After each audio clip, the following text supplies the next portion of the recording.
ating mga Shih Tzu ay kumakain na. At ang kanilang lunch ngayon ay menudo. Menudo ang kanilang lunch.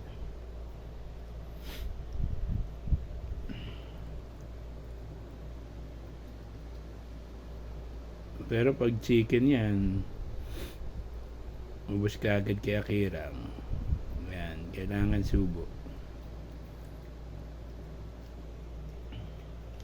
Brad Pitt, kaya na Brad Pitt.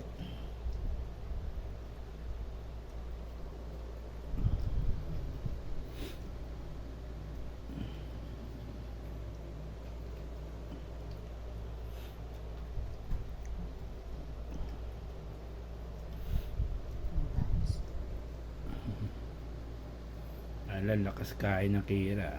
Tiklang na yung bitawan. May liit. Ano ba? Si Akira, gutom na gutom. Kayong dalawa na. Yani kayo Kira pagka binitawan niya. May topas na kami rin. Nadali mo sa ito na buko. Buti nga! Buti nga! Tapos lang yung kay Akira din nyo. Ano? Kainin ni Brad Pitt ba? Ay, Akira ba? Akira, kainin mo yan. Arte-arte sila eh. Alalagot, inubos niya Kirang. At kain nila. Maaarte. Ala, ubos ni Akirang. Anong gusto sila pag oh? Hindi na.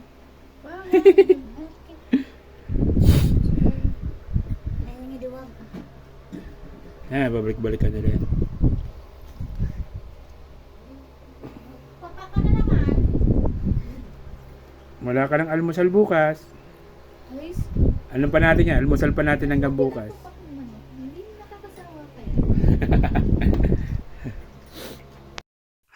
Follow, like, and share my FB page at subscribe kayo sa aking YouTube channel sa Magsisi at Talikuran ang ating mga kasalanan dahil ang second coming ng Panginoong Hesukristo ay malapit na pong dumating. Magbabautismo sa tubig sa kapatawaran ng kasalanan sa pangalan ng Panginoong Hesukristo. Sabi ng Panginoong Hesukristo, you cannot enter to the kingdom of God unless you become born again. So keep safe. God bless. Always remember, Jesus loves you. Bye-bye.